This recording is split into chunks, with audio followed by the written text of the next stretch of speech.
마지막 구절의 말씀을 같이 묵상하시면서 따라하시겠습니다. 잃으면 얻을 것이요. 다시 감명합시다. 이게 단순하지만 성경의 원리입니다. 잃으면 얻는다. 그래서 중요한 것은 내가 실력이 없고 내가 능력이 없어서 잃어버리고 뺏기고 탈취당하는 것 아니라 내가 주님의 나라를 위해서 내가 잃으면 하나님께서 보상하시고 얻게 하신다. 그렇게 믿습니다. 오늘 말씀은 참 사실 많이 부담이 되는 그런 말씀이 아닐 수 없습니다. 내가 세상에 화평을 주러 왔다.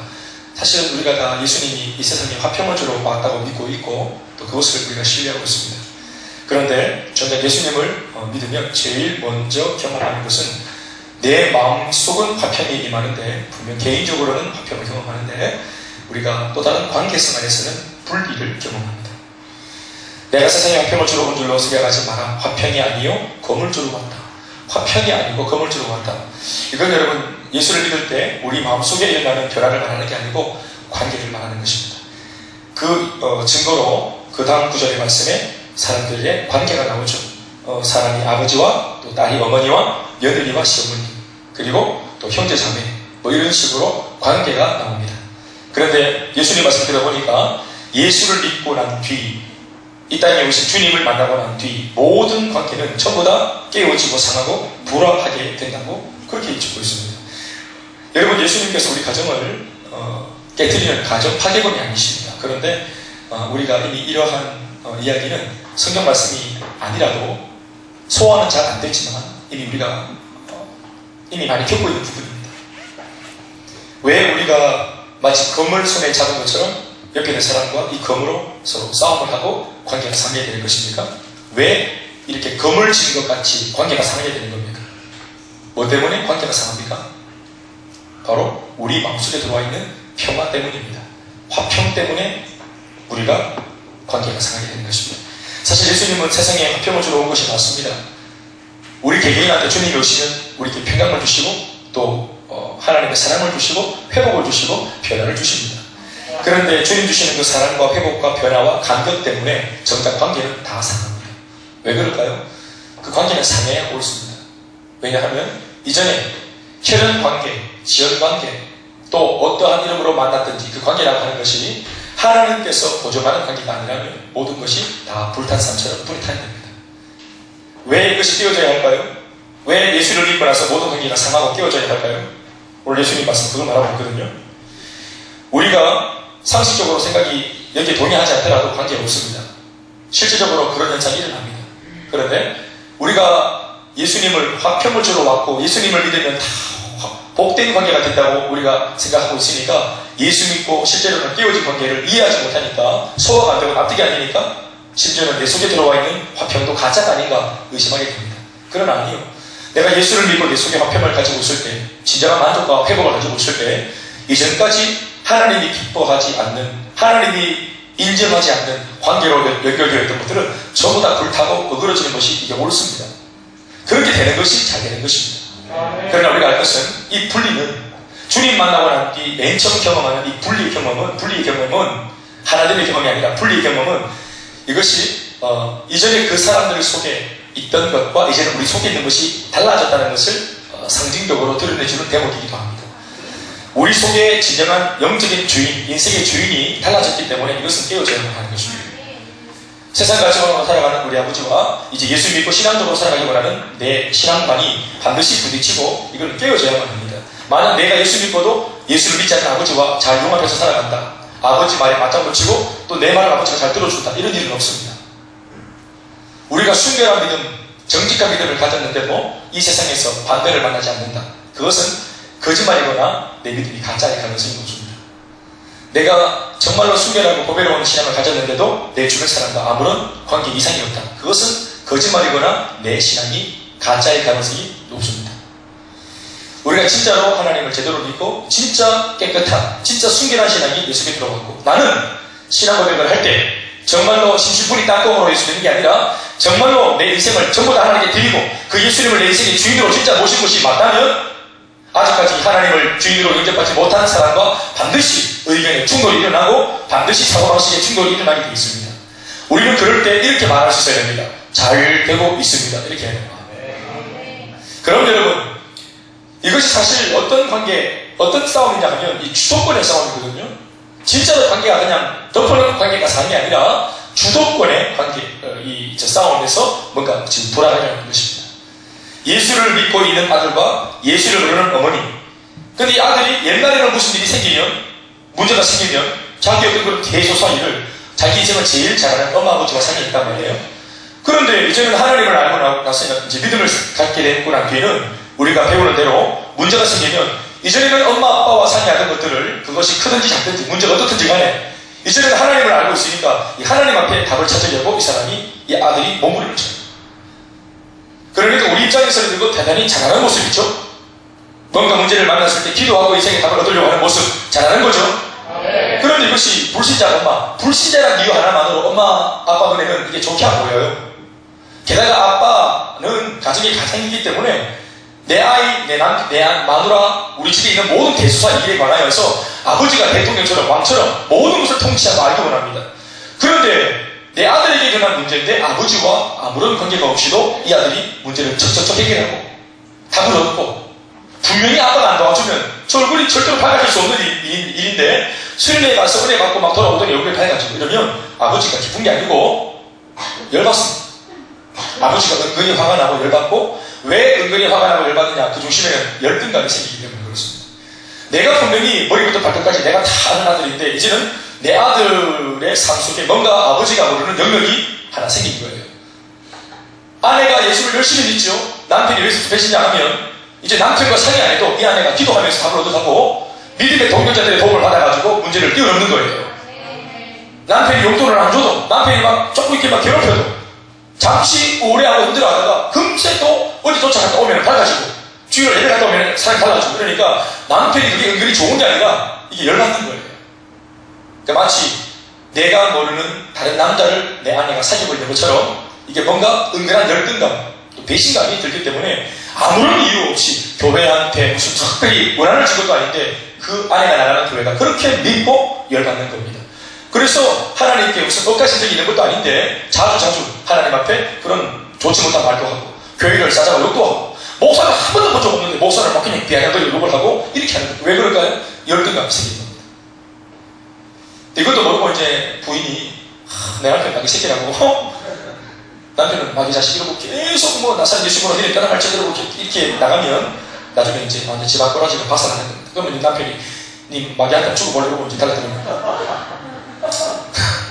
그러니까 이미 영적으로는 내가 주님을 믿었기 때문에 반드시 싸움이 일어날 수밖에 없지만 외형적으로는 우리가 가급적이면 친절한 언어 행실로 그 사람을 대우해야 됩니다. 근데 내 속에 있는 믿음이 이제 점점 나를 의롭게 만들어주니까 마치 내가 일본군과 나가모로와 살고 있는 것처럼 나 독립해야 되겠다고 갑자기 신앙적으로 색깔 드러내고 막 할렐루야 아멘 외치면 이 남편을 절대로 우리가 그 폭을 좁힐 수가 없는 겁니다. 이미 예수를 믿는 바람에 액면가로 이미 섞일 수 없는 관계가 돼버렸습니다. 그러면 이제 이 사람을 이제 내가 이 사람 편에 갈 수 없습니다. 죽은 사람과 사는 사람이 있다면 죽은 쪽으로 우리가 가야 됩니까? 죽은 사람이 살려고 발동치고 와야 되겠습니까? 그가 더 좋은 쪽으로 붙어야 되겠죠? 하나가 되더라도 내가 가서 그 사람 기준으로 맞춰주는 게 아니고 예수 생명 중심으로 그 사람을 땡겨서 하나가 돼야 되잖아요. 하나가 되더라도 무엇을 중심으로 하나가 돼야 됩니까? 그러니까 이것은 양보할 수 있는 거예요, 없는 거예요? 이걸 양보할 수 있는 게 아니에요. 그러나 우리 속에 있는 중심은 절대로 양보할 수 없지만 싸울 수 없지. 이거는 싸워도 안 되는 거예요. 이거는 머리가 찢어져도 안 되는 거, 양보 못 하는 거예요. 그러나 내가 내 편으로 끌어당겨서 하나를 만들기 위해 우리가 외형적으로 갖추어야 할 그 삶에는 반드시 눈빛, 표정, 행동, 말 이런 모든 것에 지혜가 들어가야 되는 것입니다. 그래서 그 사람을 섬기고 예수를 진짜 만난 사람의 삶이 얼마나 행복한지를 삶으로 보여내야 하는 것입니다. 그래서 오늘 예수님 하신 말씀이 내가 세상에 화평을 주러 온 줄로 생각하지 마라. 사실은 여러분 이거 반응법입니다. 내가 세상에 화평을 주러 왔다. 나는 이 세상 모두가 다 화평하길 바란다. 예수의 사랑으로. 아멘이십니까? 그러나 너희가 실제로는 마치 내가 너희들한테 겁을 준 것처럼 뭔가 다툼과 싸움과 갈등과 뭔가 괴리감을 너희들이 먼저 경험할 거다. 나는 분명히 너희들한테 화평을 줬는데 마치 내가 너희들한테 예수 믿고 겁을 지어준 것처럼 온 가정이 풍계바산 나고 막 깨지고 뭔가 문제가 생기고 예수 믿고 더 망해버리는 것처럼 보이는 현상을 너희가 먼저는 경험하게 될 것이다.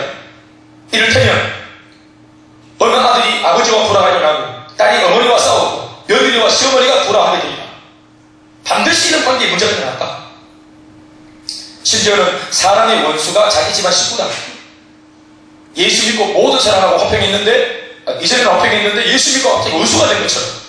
그래서 제일 먼저 드는 생각이 예수 잘못 믿은 거 아닌가? 이런 생각이 심지어 들 정도로 그런 일이 생기는 것입니다. 또 어떤 면에서는 남편이 예수 믿기까지 내가 좀 기다려주고 우리 집안 불신자들이 나처럼 내가 있는 곳까지 올라올 때까지 내가 좀 이렇게 기다려주면 좋겠는데 신앙생활 하다 보면은 자꾸 하나님 또 목사님 자꾸 말씀으로 권면하고 은혜를 끼치고 양육해 가지고 자꾸 나 혼자 진도를 빼도록 자꾸 나를 땡기니까 이것도 때때로는 불합리하게 되십니다. 목사님 내만 자꾸 은혜 받으면 어떻게 되겠어요? 내가 좀 기다려가지고 우리 엄마 아버지 볼 때까지 좀 기다려가지고 함께 갈게요. 너무너무 좋은 마음이죠. 그런데 시행은 안 그렇습니다. 내가 그 기다리고 있는 동안 내 신앙이 그렇게 보존되도록 마귀가 가만두지 않습니다. 그리고 이제 한두 번 쉬고 이제 엄마 아버지를 올 때까지 기다린다는 명목으로 기다리다 보면은 내가 어떤 엄마 아버지가 있는 곳으로 가버립니다. 못 돌아옵니다. 전도하다 그러면 우리가 제일 먼저 생각나는 그 뻔한 변명이 뭐냐 하면 우리 남편도 전도 못했는데 내가 누구를 전도합니까? 내가 우리 엄마 아버지도 전도를 못했는데 불신자가 우리 집에 있는데 내가 어디 가서 복음을 전하고 아울리치 우리 집에서 경상도 말 이거 말 통하는 사람도 전도 못하는데 다른 곳에서는 필리핀인들이 어떻게 전도합니까? 그건 괜한 어떤 쇼라고 생각합니다. 내하고 관계 대신 소중한 사람도 복음을 못 전하는 내가 무슨 남한테 복음을 전하냐? 이게 무슨 변명처럼 보이지만 말 그대로 변명입니다. 남편이 예수를 안 믿는다고 하더라도 이 영혼이 반드시 살려야 되겠고 중요한 영혼이긴 하지만 그렇다고 내가 그 사람에게 발못 잡히면 죽도 밥도 안 되는 것입니다. 문제가 있습니까? 문제를 두고 완전히 잊어버리라 하는 것이 아니고 이 사람을 위해서 기도하고 항상 신경을 곤두세우고 있되 하나님께서 인도하시는 걸 따라서 내 남편이 아닌 다른 사람의 영혼을 내가 구하는 일에 내가 아무런 걸림이 없는 것처럼 달려갈 수 있는 사람이 되어야 합니다. 내 문제, 내 가정의 문제 여전히 산적해 있지만 이 문제가 해결되면 하겠다가 아니라 이 문제가 내게 아무런 상관이 없는 것처럼 기도하고 주님께 맡겨놓고 내 할 일을 해야 되는 것입니다. 그렇게 할 때 내가 내 남편은 전도 못했지만 옆집 아저씨 또 슈퍼마켓 아저씨 남의 집 남편들은 잘 복음을 전해가 살리면서 아 내가 살릴 수 있는 사람이구나 내 복음이 녹슬지 않았구나 하나님 살아계시는구나 하는 이런 승리감을 계속 내가 맛보고 살아야 됩니다. 그래서 승리하는 이 승률을 높여야 합니다. 그래서 이기는 이 이김에 도취된 마음으로 감격으로 다시 한 번 더 나한테 실망과 좌절을 주는 남편에게 도전하고 그래야 내가 낙심하지 않고 실망이 안 되는 거예요. 제가 다 자주 이런 부분들은 여리고성 비유를 했는데 예수님 하나님께서 여리고성을 하루에 100바퀴씩 돌아라 이렇게 안 했습니다. 하루에 한 바퀴씩 돌아라 했죠. 여리고성 한 바퀴 도는 거 그거 여러분 1시간 2시간 안 걸립니다. 한 바퀴 빙 돌면 많이 걸려야 1시간 걸리니까 그러면 하루 24시간 중에서 한 바퀴 도는데 소요된 1시간 빼고 나머지 23시간을 뭐 해야 돼요? 그러니까 이 사람들이 뭔가 내 열정으로 이 여리고성을 무너뜨리기 위해서 뭔가 내가 막 이 여리고성을 막 더 집착하고 막 몰입하고 여리고성에 구멍은 난데 없는지 하수 구멍은 없는지 어디 빈틈은 없는지 계속 뭔가 연구하고 여리고성에 내가 몰입을 해야만 여리고성이 무너진다고 생각하는 거예요. 여리고성을 잡기 위해서는 여리고성에 막 계속 몰입해야 된다고 생각하는데 안 그렇다는 거예요. 하나님께서 하루에 한 바퀴만 돌아라. 24시간 중에 1시간만 소요해라. 그럼 나머지 23시간은 뭐합니까? 그게 어려운 거예요. 과감하게 쉬고 과감하게 나 자신에게 투자하고 과감하게 또 다른 사람한테 내 시간과 에너지와 물질을 투자할 수 있어야 됩니다. 때로는 잠도 과감하게 잘 수 있어야 됩니다. 사랑하는 자들에게 예수의 하나님께서 잠을 주신다 했거든요. 하나님의 사랑을 받고 또 주님 앞에 내 모든 것을 맡긴 모든 것을 염려 걱정 의심을 다 맡긴 사람 다시 말해 신앙적으로 뭔가 건강한 사람 이런 사람이 염려 걱정이 있음에도 두 발 뻗고 잠을 잘 수 있습니다. 오늘 이 시간 우리 오후에 지금 졸고 있는 사람들처럼 이 잠 아무나 자는 게 아니에요. 여러분. 베드로가 얼마나 믿음이 좋아하고 다 알겠지만 내일 목이 달아나는 참수 날이 지금 잡혀있는데도 자기 체험되는 날을 앞두고도 밤새도록 보라 떨어져서 잠을 잤잖아요. 구해주러 왔던 천사가 옆구리를 쳐가지고 깨봐야 될 정도로 얼마나 깊이 잠을 자는지 보세요. 믿음이 끝내주죠.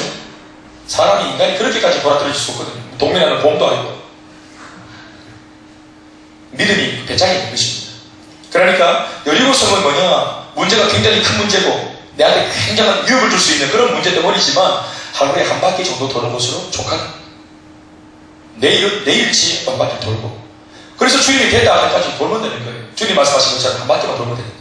진짜로 어려운 게 뭐냐 하면, 도는 것은 쉬운데 돌지 않고 23시간을 하나님 앞에서 그것을 평안을 누리고 안심을 누리는 것이, 이게 우리가 안 되는 겁니다. 우리는 자꾸 내가 원하는 목적을 놓고 뭔가를 해야만 우리 속에 뭔가 직성이 있는 사람이에요.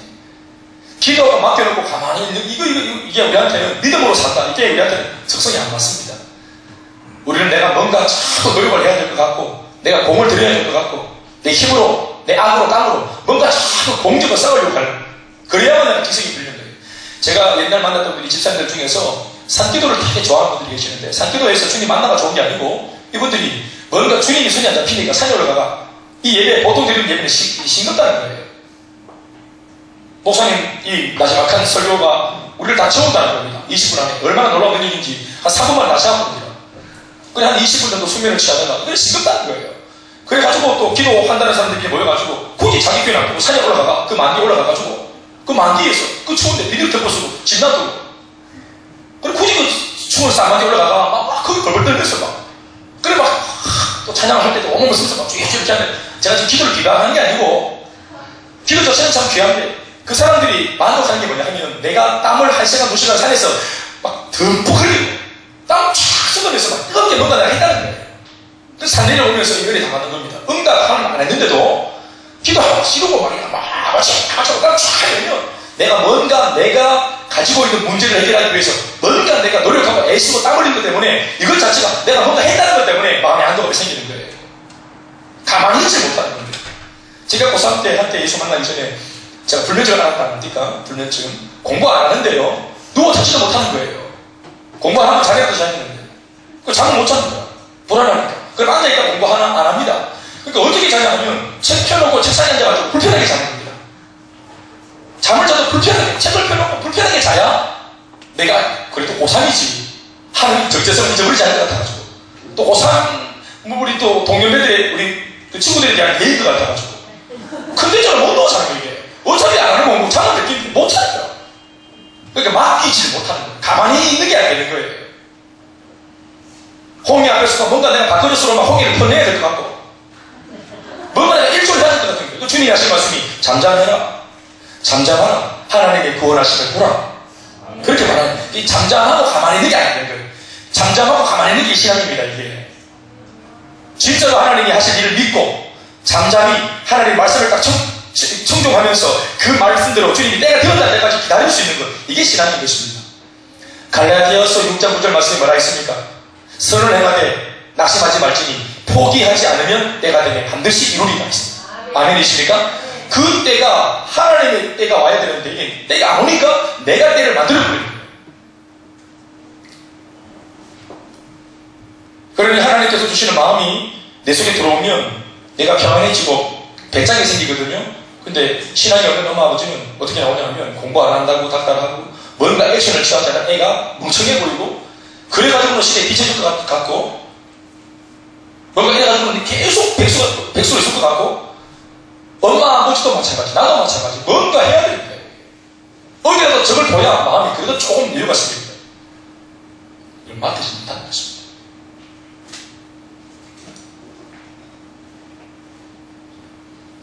진짜 신앙의 이 경륜이 높은 것은요, 사실은 성령이 충만해가지고 아버지 하고 막 소리 지르고 핏대 올려가지고 기도하는 이 기도가 수준 높은 기도가 아니라, 진짜 수준 높은 기도는, 신앙의 연륜이 깊은 것은 진짜로 마지막한 목소리로 아버지 해도 하나님의 임재가 바로 확 임하는 이런 정도의 기도가 나오는 것, 이게 이제 신앙이 고수 아니겠어요?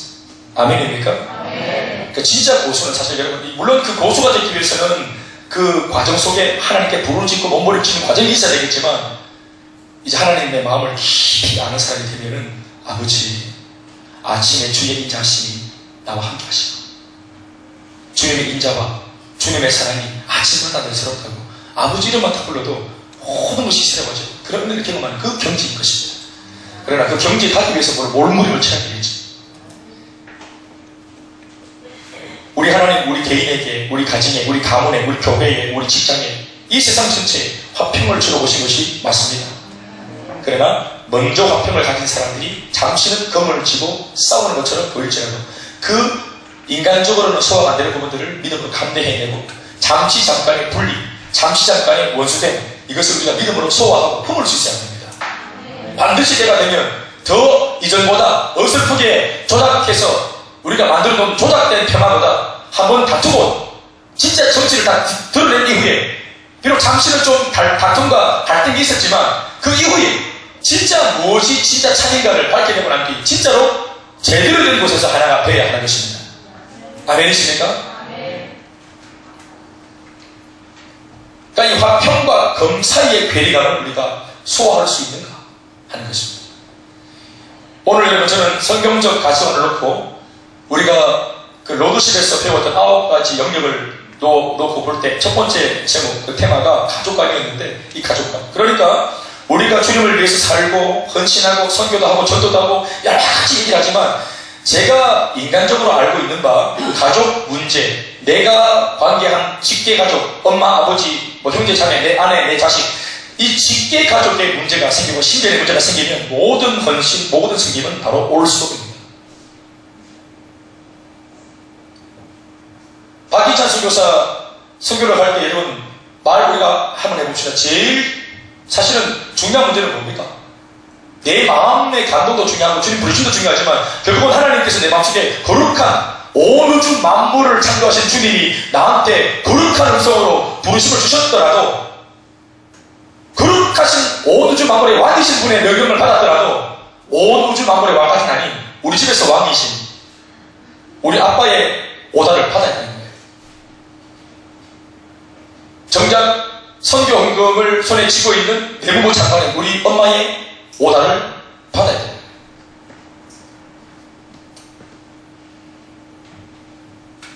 주님으로부터 받는 거예요. 거룩하고 고귀한 거죠. 그러나 이것을 가지고 그대로 살아내기까지는 수많은 괴리가 있는 것입니다. 싸워야 할 싸움들이 많고 넘어서야 할 벽들이 얼마나 많은지 모릅니다. 저도 목회자로 부름받았을 때 분명히 온 우주 만물의 왕이시고 내 인생의 주인이신 분이 나를 목회자로 부르셨으면 그냥 가는 건데 거기까지 주님은 부르셨지만 이 부르심에 응하기 위해서 내가 해치고 정리하고 나가야 될 문제들은 굉장히 많은 거예요.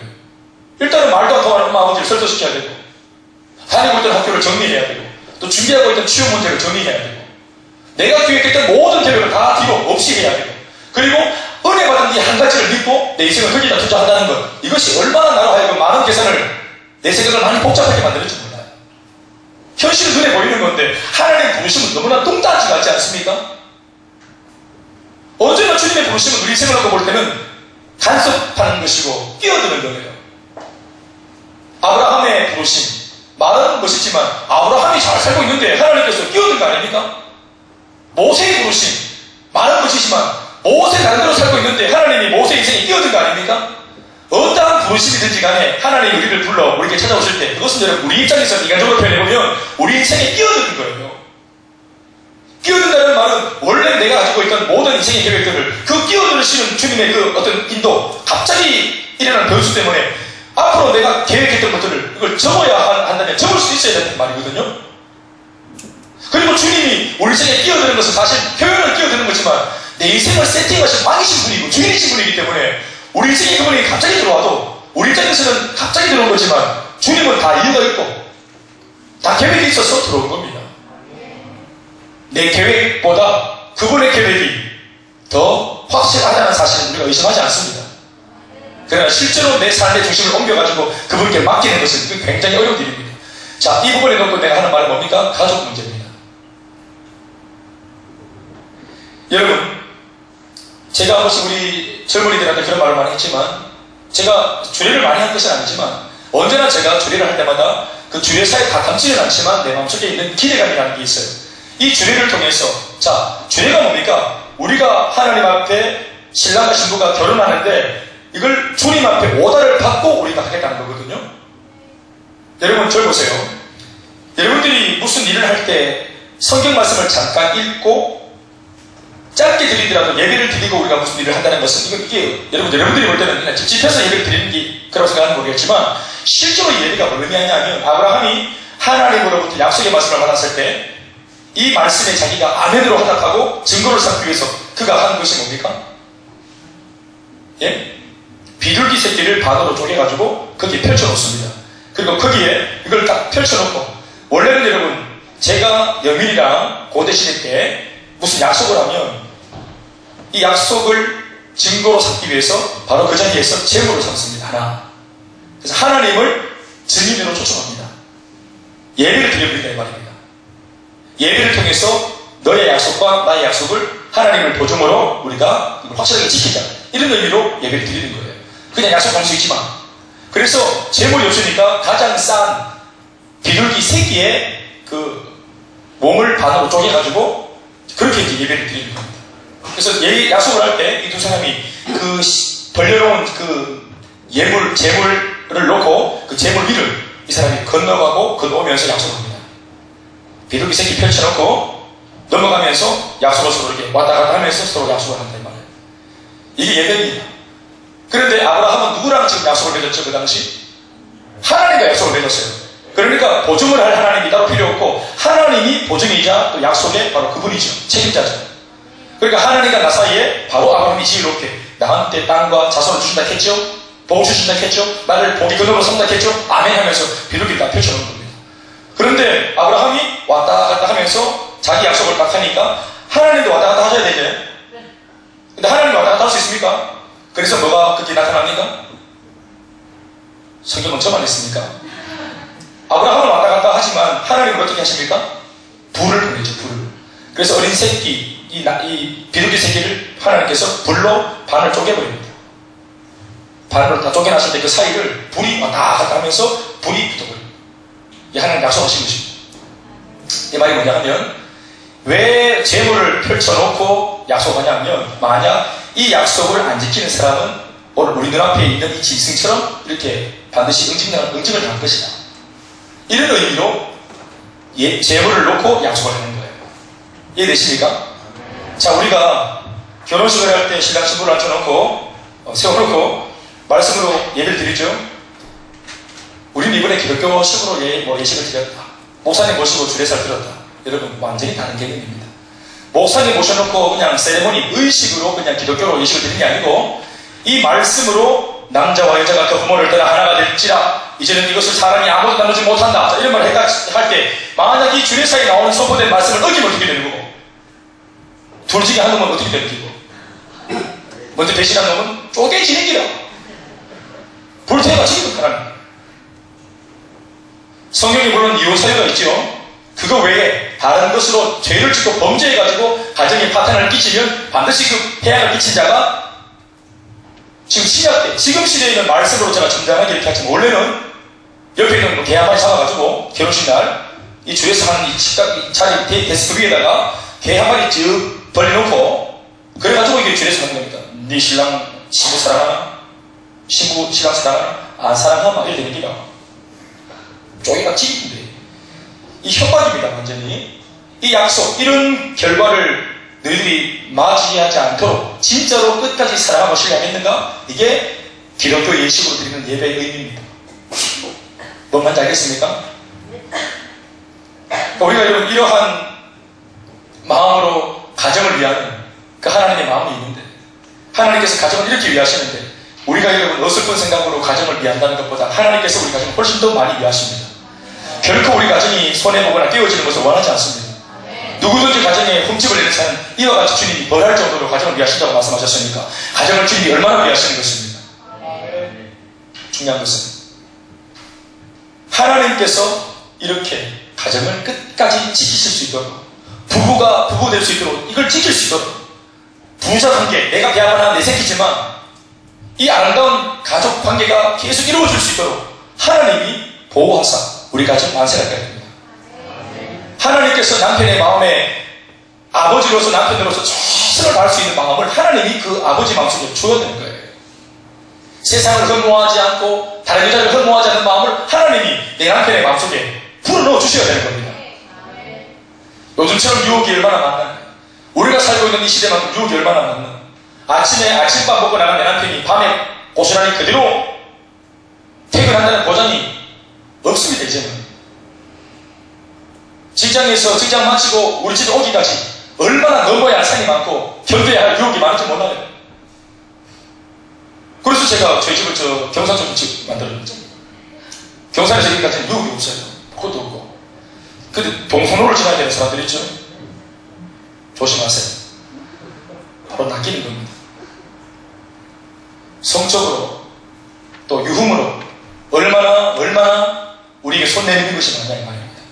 우리 아버지가, 우리 삼촌이, 우리 형이, 우리 오빠가 그 모든 유혹들을 다 해치고 학교에서 집까지 무사히 온다는 보장이 있냐 이 말이에요. 내 아들 금쪽같이 키워서 내가 볼 때는 너무너무 순수하고 착한 애인데 우리 엄마 아버지는 전부 다 자기를 순수하게 보잖아요. 현재를 우리 엄마 우리 아빠는 현재가 순수하고 참 깨끗한 아이라고 보잖아요. 물론 깨끗하겠지. 저도 의심하지 않습니다. 그런데 우리가 알고 있는 이 아이들의 모습이 우리와 다르다 이 말이에요. 우리가 알고 있는 것과 세상에 나가가지고 수많은 유혹, 수많은 정보 눈에 보이고 손에 잡히고 자극적이고 심지어 자기는 안 몰라하는데 친구들이 굳이 들고 카페를 다 열어주고 굳이 동영상을 다 틀어가서 굳이 그거 데이터 써가면서 굳이 내 눈 앞에 들고 와가지고 삐죽는데 그걸 안 보고 새길 그런 힘이 있겠어요 우리 아이들이? 자기가 안 찾아보지만 이 수많은 유혹 속에 이 아이가 깨끗하게. 그러니 여러분 우리가 내 가정을 내가 위한답시고 주님 정작 주님이 기뻐하시는 예배나 또 섬김이나 봉사나 또 주님의 사명이나 이 모든 것들을 내가 모른 척하고 하나님이 주신 가정이라면서도 이 가정을 내 힘으로 하겠다. 심지어 아까도 말했지만 주님이 기뻐하시는 또 다른 일들을 제쳐놓고서라도 나는 가정이다. 말은 잘하죠. 하나님이 가정을 귀하게 생각하라 하셨다. 이러면서 가정을 내가 내 힘으로 막 위한다. 주님이 기뻐하시는 주님의 콜링들을 다 무시하면서까지 내 가정을 위한다. 그건 정말 하나님께서 기뻐하실까요?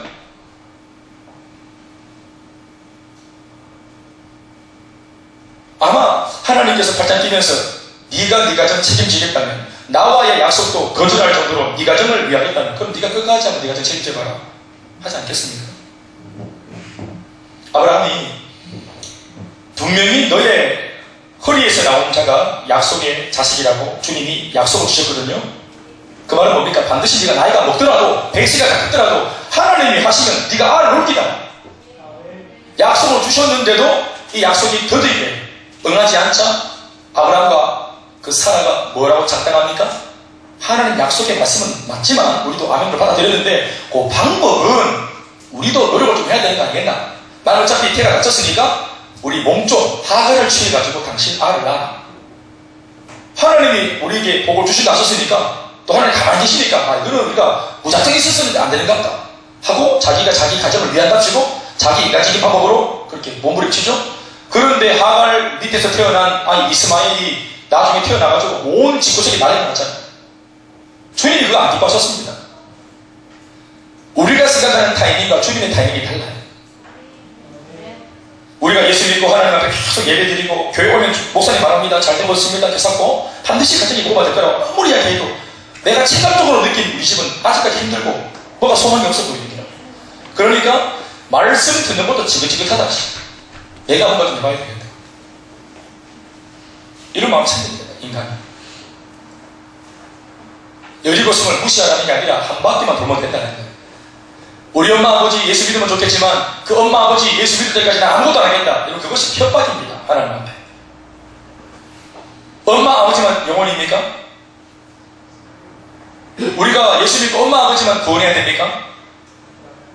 내 눈에 있는 모든 사람들이 영적으로 볼 때는 다 생명 아닙니까? 그래서 내가 생명부지의 사람한테 복음을 전하겠다고 달려갈 때 하나님도 생각이 있으신 분인데 내가 놓고 있는 엄마 아버지 그 하나님께서 침묵하시겠습니까? 저는 그렇게 생각하지 않습니다. 또 제가 만난 하나님은 그런 분이 아니셨습니다. 또 저에게 많은 사람들이 말씀을 던지고 사명을 제가 던졌을 때 그 사명 붙잡고 가다가 그렇게 어려워지고 문제 만난 사람 없습니다. 자기가 중간에 자기 계획대로 뭔가 죄를 부려서 문제가 됐지 100% 순종한 사람들이 그렇게 문제 만나지 않았습니다. 아멘. 아멘. 가정을 가정되게 보살펴주고 내 가정을 보장받는 비결이 뭘까? 가정의 주인 대신 하나님 앞에 내가 은혜를 입고 내 할 도리를 하는 것입니다. 이런 변명은 상당히 우리가 교회 안에서 많이 들었고 대체로는 통하는 변명들입니다. 얘기를 드리지 않으니까 집에 남편이 아파가지고 내가 집에 있었다. 여러분 제일 이런 말 하는데 목사가 뭐라고 말하겠습니까? 불신자 남편이 아파가 집에 있는데 오늘 예배 안 드리고 집에 있었다. 목사가 무슨 말 하겠어요? 성도들도 이미 이런 말을 할 때 목사님이 내가 이렇게 나오면 이렇게 말해줘야 되는 거 아니냐 하고 이미 계산을 다 가지고 말을 하는데 그것다 대놓고 남편이 아프더라도 예배는 예배죠. 이런 말 하면은 이거 완전 정신나간 목사 아니냐고 성도들이 말하지 않겠습니까? 또 이미 그걸 알기 때문에 목사도 그런 말 안 합니다. 아십니까? 그러나 그 병을 하나님께서 나서는 거 아니에요? 그럼 내가 하나님께 잘 보여야 되는 거 아닙니까? 네. 우리는 한 번의 예배를 나의 몇 가지 개인적인 스케줄 때문에 물론 중요한 문제일 수 있죠. 그런 것 때문에 그냥 단번에 거절하고 그 다음 주일날 아무런 문제가 없기 때문에 교회당 와가지고 예배 드리면서 지난주 내가 정말로 쉽게 판단하고 가치대김하면서 바로 걸어찬 그 하나님 앞에 나와가지고 내 일생일대의 문제를 해결해달라고 기도하는 이런 모양이 생기니까 하나님께서 경실이가 이렇게 취급하는 하나님이 나를 이렇게 취급하는 경실이한테 내가 응답을 줘야 할 이유가 뭐가 있냐는 말이죠. 선물을 원하지 네가 나를 원하나? 네가 진짜 말 그대로 응답을 원하지 응답을 주는 나를 원하나? 네 내 사랑하나? 그러니 여기서 이 사람이 종교생활하고 있는지 신앙생활하고 있는지가 금방 드러나는 겁니다. 하나님이 선물을 주시는 이유도 선물을 주시는 분을 보라고 선물을 주시는 겁니다. 응답을 주시는 이유도 응답 자체가 아니라 응답을 주시는 하나님을 신뢰하고 바라보라고 하나님 응답을 하시는 겁니다. 가정을 주셨습니다. 남편 사랑하고 아내 사랑해야 되겠지만 결코 하나님보다 사랑할 수 없는 겁니다. 그것이 우상이라고 하는 거예요. 그것이 뭐가 됐든지 내 새끼라도 우리 부모라도. 그래서 잠시 잠깐은 이렇게 했다가는 목사님 말 들었다가는 아이고 내 부인하고 내 남편하고 뭔가 어수되는 거 아니냐? 오늘 그것에 대해서 예수님이 답을 주고 계신 거 아닙니까? 내가 너희들한테 화평을 주는 것이 아니라 인간적으로 볼 때는 1차원적으로 볼 때는 마치 검을 준 것처럼 네가 오해할 거다.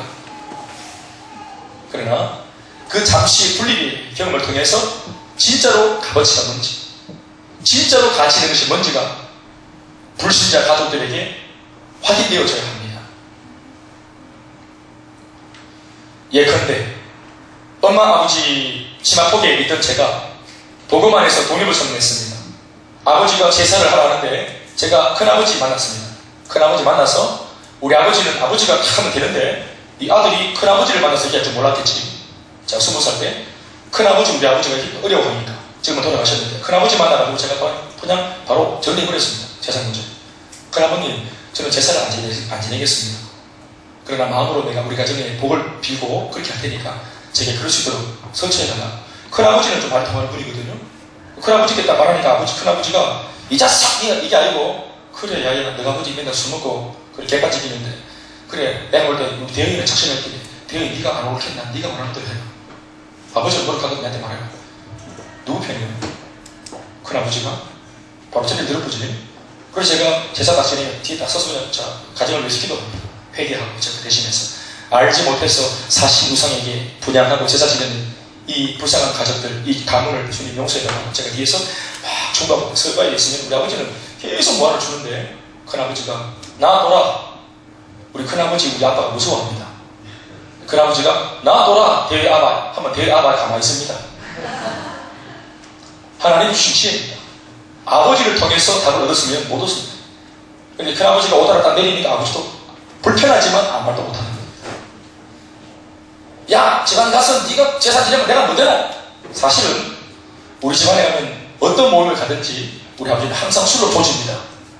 그래서 술 먹고 꼬장 부리면 온 집안 가문 사람들이 우리 아버지 때문에 전부 다 망신살 꽂았다고 말합니다. 결국 우리 집에 망신은 누가 주는 겁니까? 우리 아버지가 다 하고 있었습니다.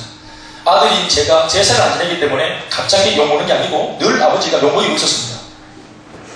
그 사람들이 오히려 착실한 제가 제사 안 지내고 말고가 문제가 아니라 착실한 제가 그 자리에 있는 것 자체만으로 모두 인정하는 겁니다.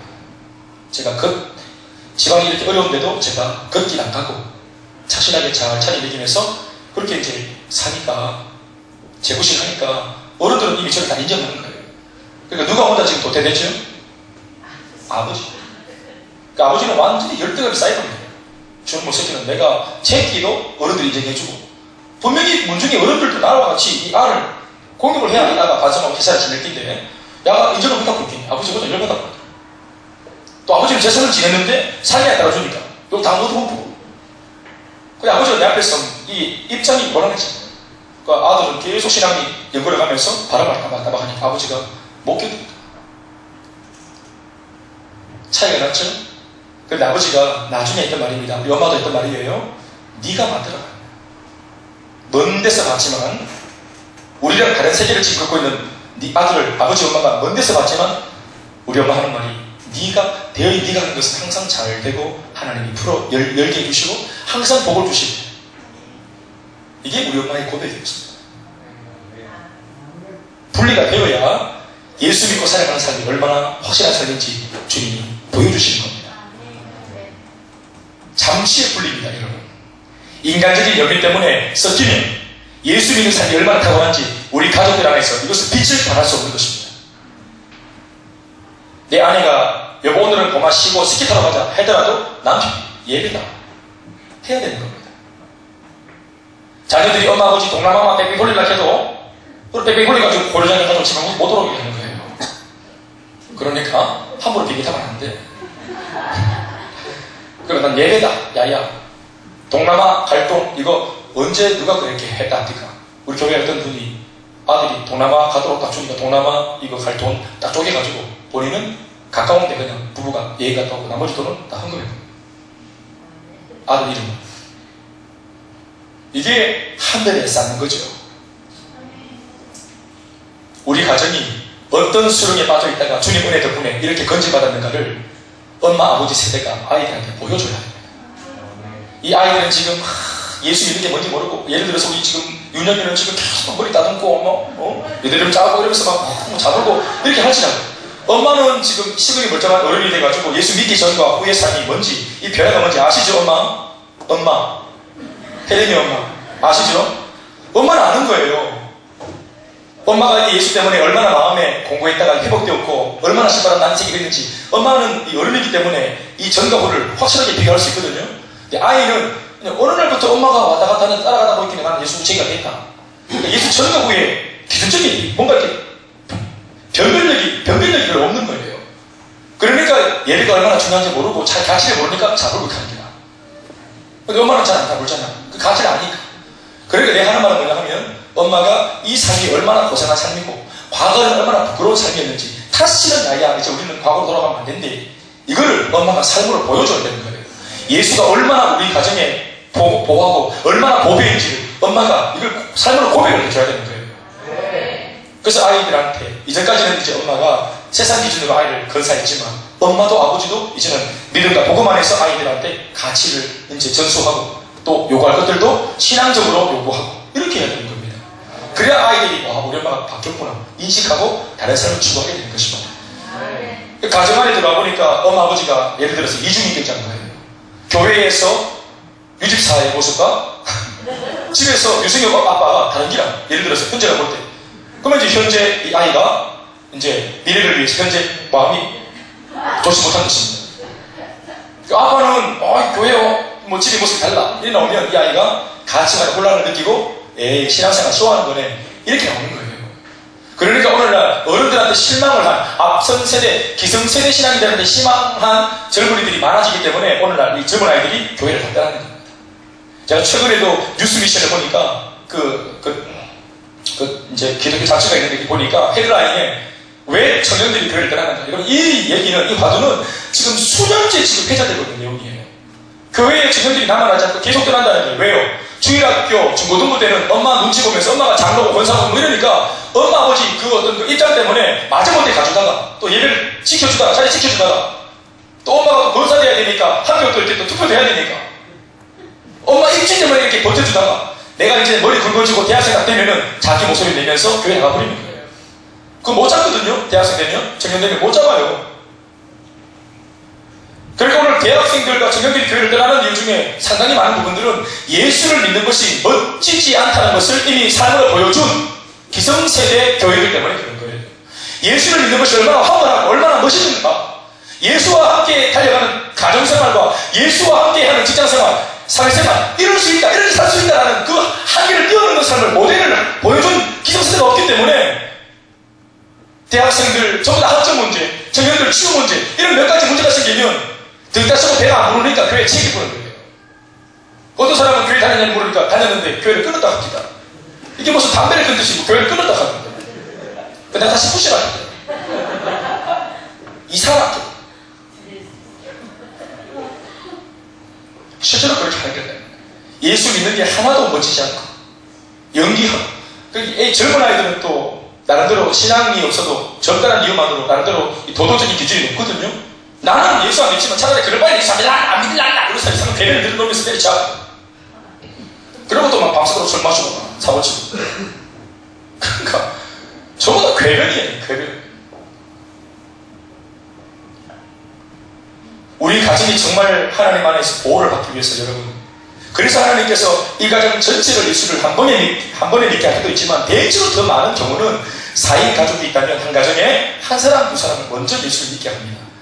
그리고 이 사람의 눈물, 그 눈물이 얼마인지 모르겠지만 예수를 믿지 않는 내 가족과의 분리되는 경험을 통해서, 갈등을 통해서 눈물을 하나님께서 원하시는 양만큼의 눈물을 쏟게 만드시고 그 눈물의 양이 찼을 때에 주님 일하실 때가 많습니다. 왜 나는 이렇게 눈물 흘리게 만드느냐? 아니에요. 눈물을 흘려야 됩니다. 그래야 철이 되거든요. 그래야 내가 가진 이 복음이 얼마나 귀한 것인지를 알아먹습니다.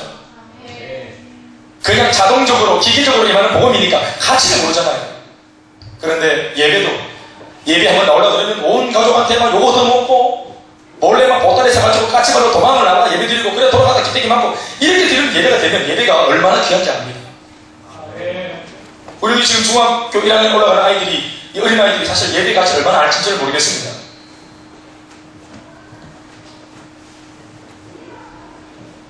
그러나 성경을 보면 이 10대 아이들, 이 중학교, 고등학교에 대한 아이들이 얼마나 눈부신 신앙으로 살아가는지 말로 다룰 수 없습니다.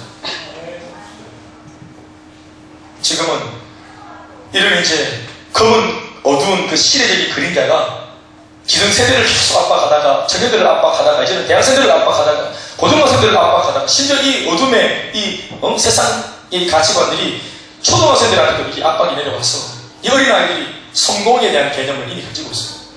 내가 지금 이 공부할 기회를 놓치면 장난전기 잠깐만 치직 떠나간다 기사고 하면은 뭐 다광고하고 뭐 줄 거를 먹고 돌아다니고 이상한 짓 하고 이렇게 하면은 저만 나중에 쪽박 찬다. 이거를 우리 초등학생들도 이미 알고 있습니다. 그래서 막 국제학교 다니면서 막 헬로 이래서 하고 막 애들이 벌써 못 알아듣는 말을 하고 수준이 다르고 벌써 아무리 지겹지만 저 3학년 4학년 아이고 저런 막 마음이 딱 빠져가지고 막 이렇게 하면은 저렇게 하다가는 영국을 못 면한다 인생이. 이 초등학생들도 이미 그 시근이 멀쩡합니다. 옛날에 우리 이런 거 몰랐거든요. 예? 그래 안 그래 이호정 주장님. 우리 옛날에 공모주를 하고 치킨 떠나간다 해서 하고 두꺼비 뭐 새집 떼다고 뭐 모래로 집지고 이럴 때 우리가 뭘 알았어요? 순수했지. 그런데 이 어린아이들도 이미 경쟁이 뭔지, 내가 치면 안 된다는 게 뭔지 알고 있다는 말이에요. 이 압박감이 계속 내려오죠. 초등학생들이 한숨 쉬는 거 어디 있어요? 한숨 보고 싶대. 우리 겸비가 한숨 하고, 겸비야 다 좋은데 한숨 하시지 마라. 알았어 아빠. 이러면서 한숨 계속 쉬고. 네 한숨 쉬지 뭐 한이 많다 겸비야. 한숨 계속 쉬는 거예요. 한번 좀 최근에 제가 그런 일이 있어가지고 제가 좀 대화를 좀 해봐야 될까. 초등학교 4학년짜리 한숨을 자꾸 쉽니다. 옆에 있는 동생은 또 1년차 차이는 담비는 또 언니 따라서 한숨 쉬고, 얘는 대들은 것도 언니가 대들은 걸 보면서 지도 이렇게 보고 이제 대들은 거예요. 그러다 더 혼나는 거야. 어설프다가. 어설프면 더 박살나는 거지. 가짜는 더 박살나는 거야. 얘는 원래 아무것도 모르는데 순수한데 언니가 막 이제 돌아돌아하면 대도 모르니까 지도 따라서 박살나는 거야. 이 아이인가 계속 고치면서 언니가 들어주면 나는 뭐라 캐러 가짜니까 그렇게 해주지. 가짜니까 어디서 그거 들어가지고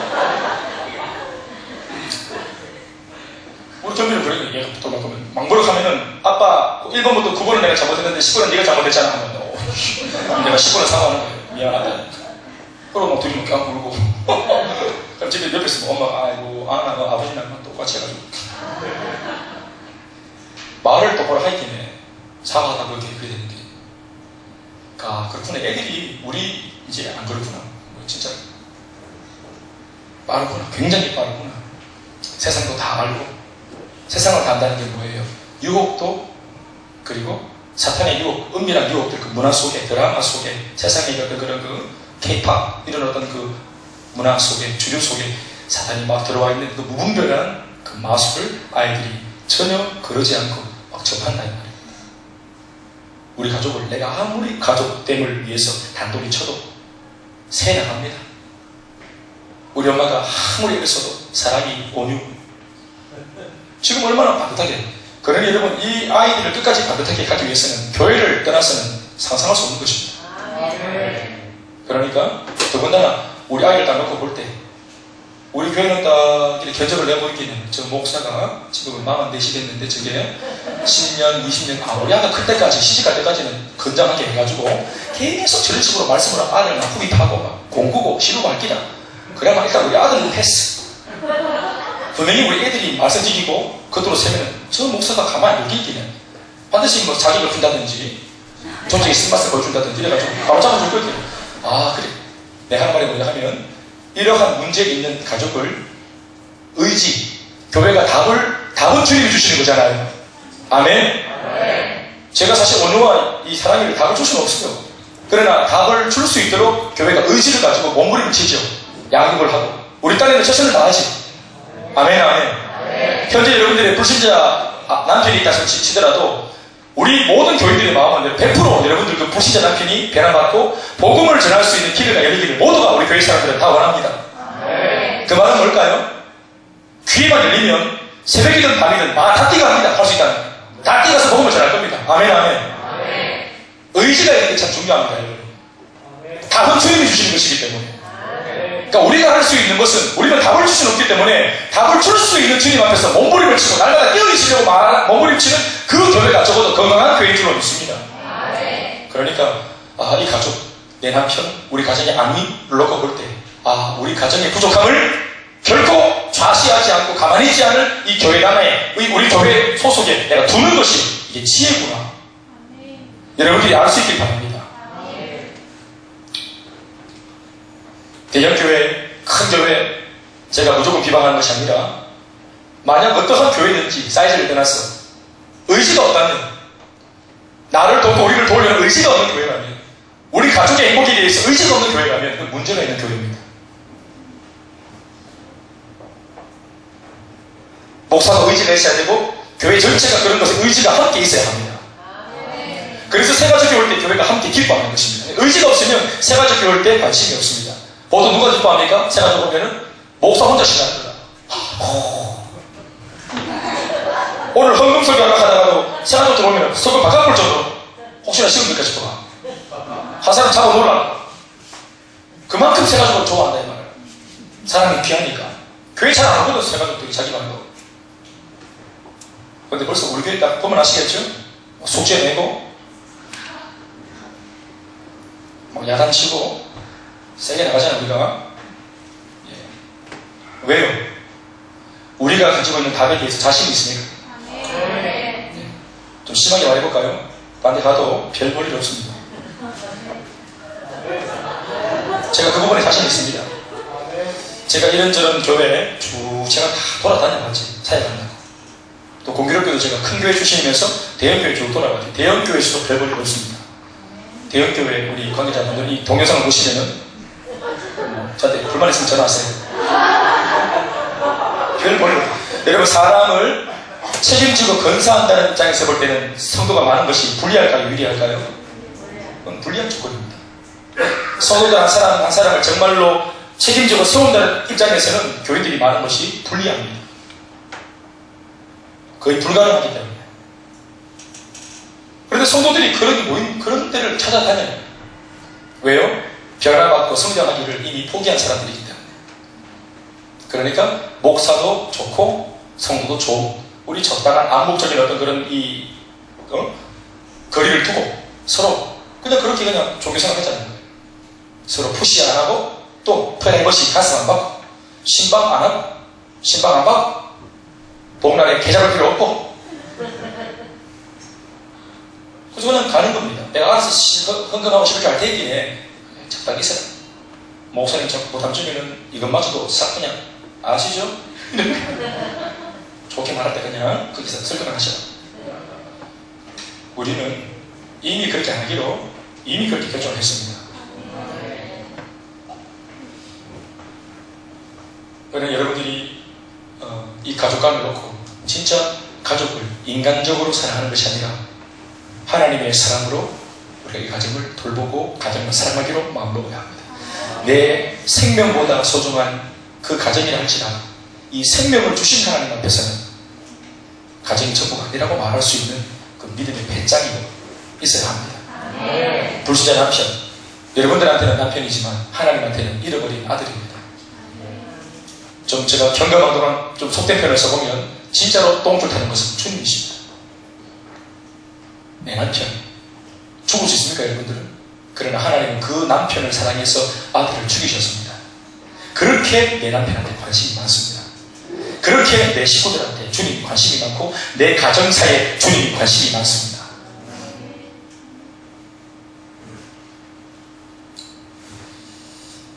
제가 에스더 세를 맡고 있는데 이번 우리 세레모니 할 때 그 두 분의 그 외부에 있는 분들이 들어오셨는데 그 서성수 집사님이 모시고 왔는데 이분이 목사를 소개하면서 우리 교회는 가정의 회복이 많은 곳이야 이렇게 소개하는 거예요.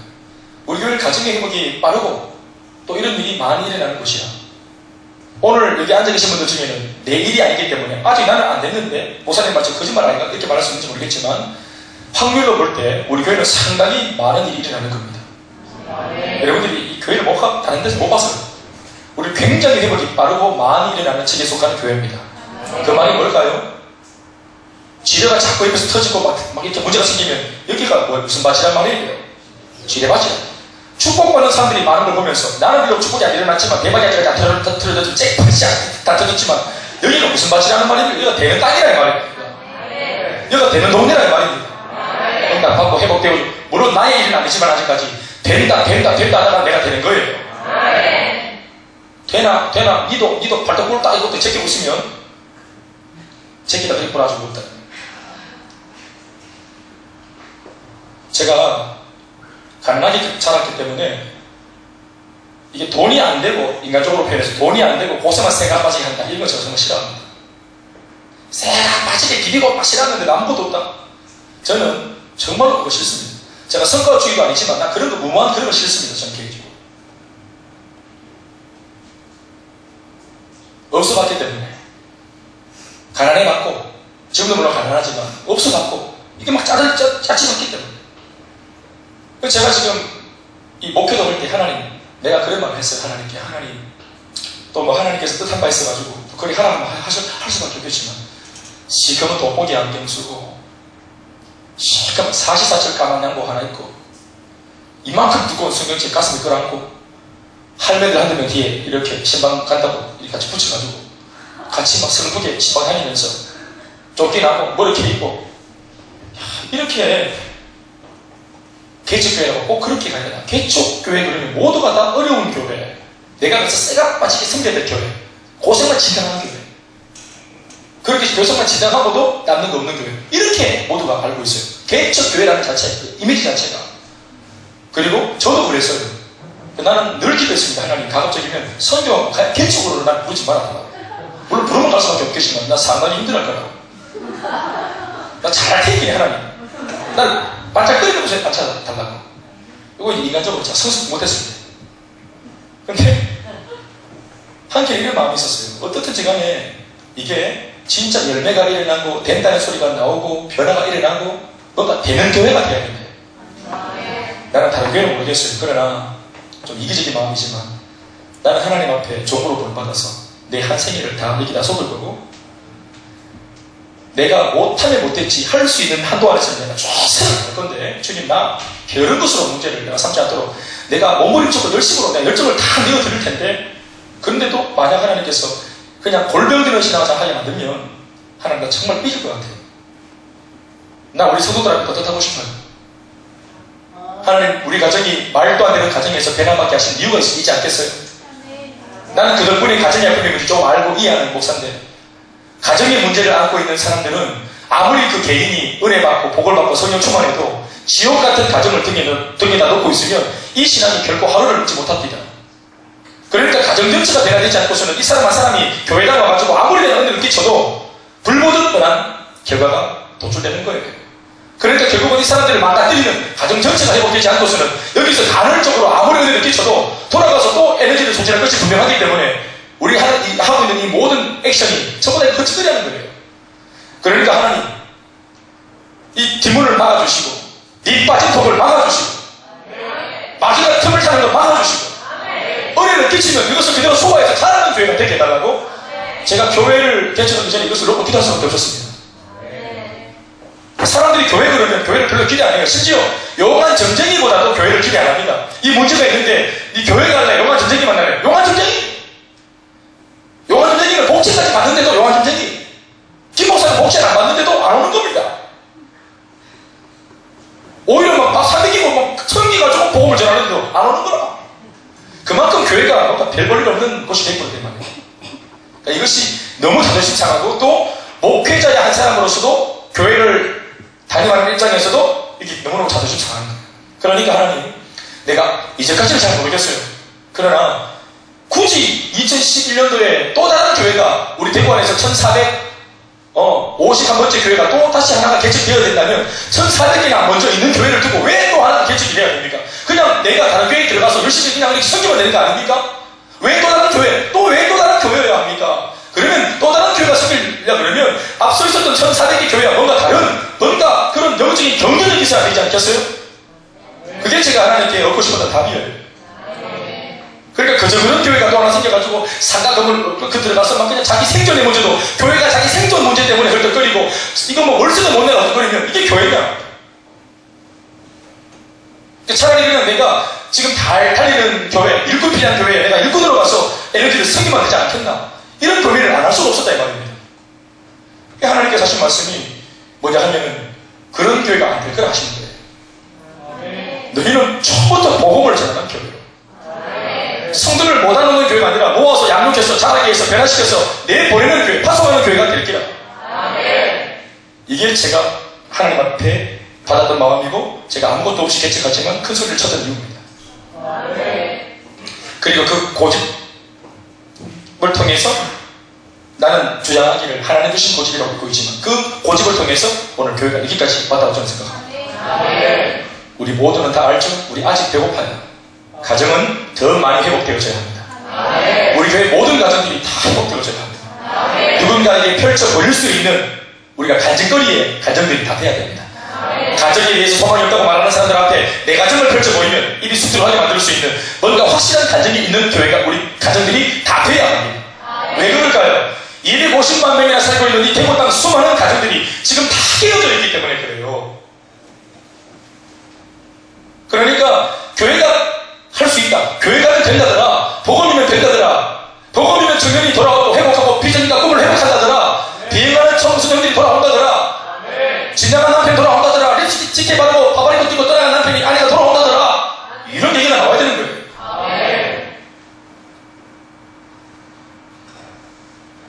저희가 아이들을 따로 저도 안 하잖아요. 제 배짱입니다.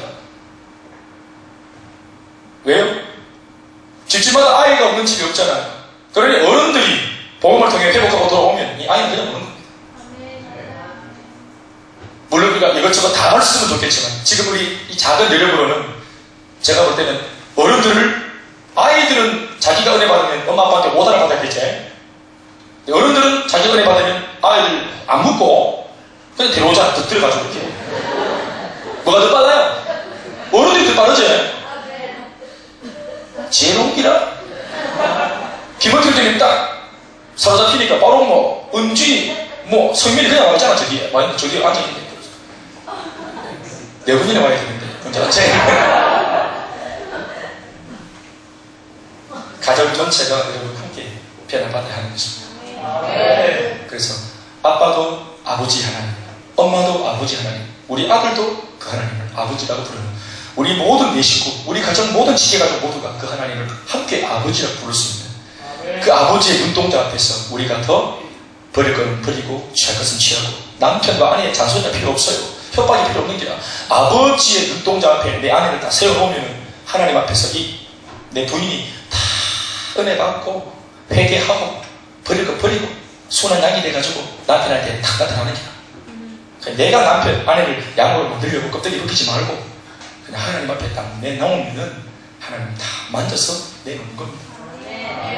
내 남편은 아내가 우리 경상도 분위기, 체면 분위기, 가부장적인 분위기 속에 부인들이 남편을 바꿀 수 있습니까? 절대로 못 바꾸지.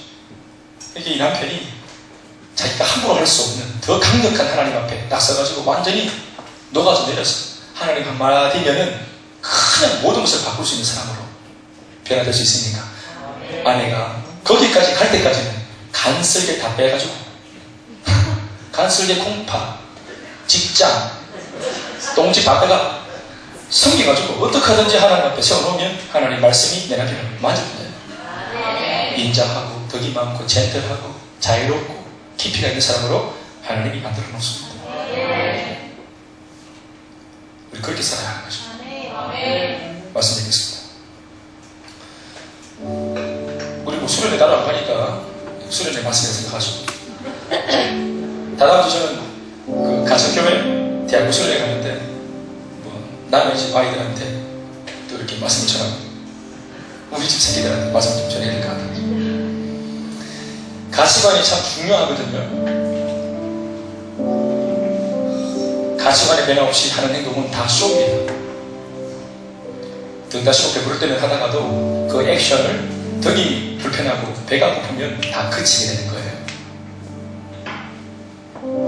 그러니까 여러분들이 가치관이 마음의 중심, 생각의 중심, 인생의 중심, 그 가치관이 오늘 오전 말씀도 그렇지만 이게 변하게 해야 되는 겁니다.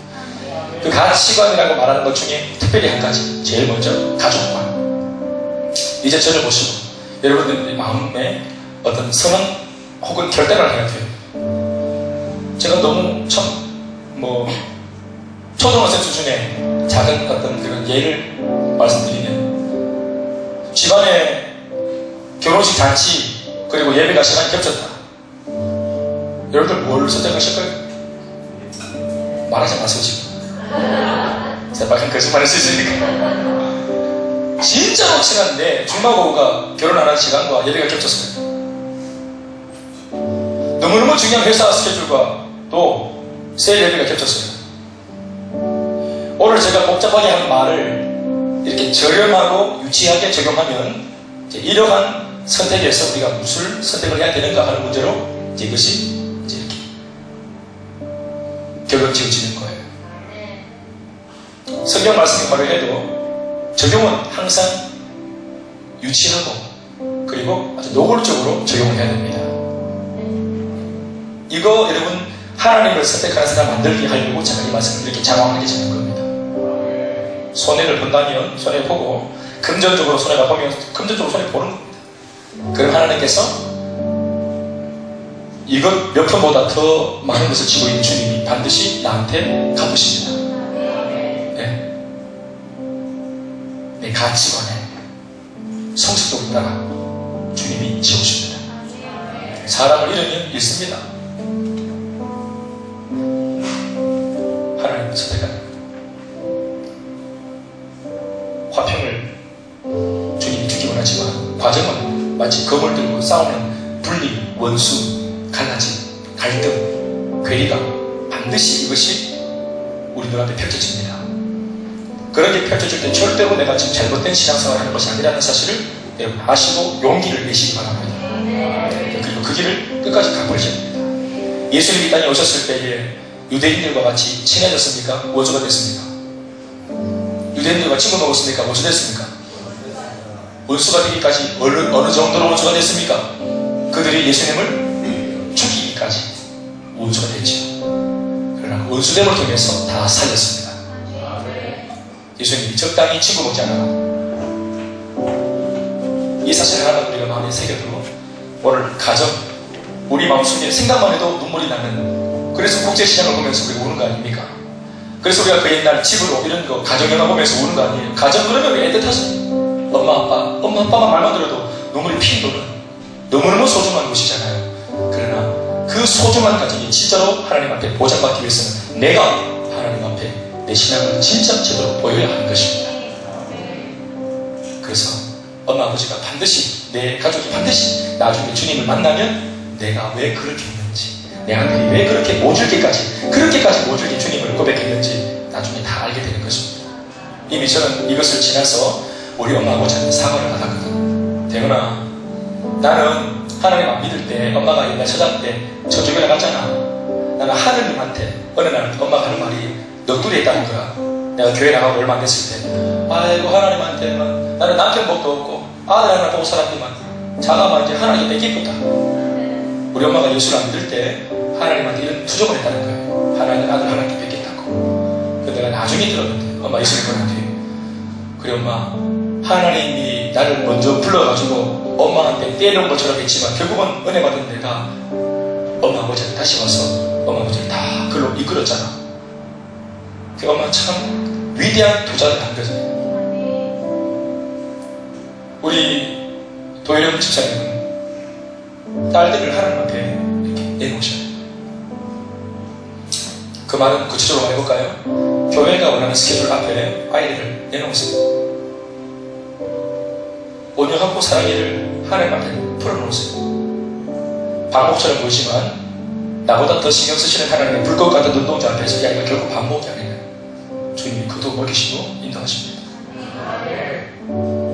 우리 아내분들 남편을 집착하지 마시고 하나님 앞에 남편을 또 내놓으시고, 남편도 아내를 하나님 앞에 딱 내놓으시고, 부모님들은 아이들을 그렇게 하시고, 우리 자녀들도 부모님을 원망하고 저주하고 불평하지 말고 하나님 앞에 내놓고 기도하고 정말 눈부신 엄마 아버지로 되어들 수 있도록 하나님께 기도하십시오.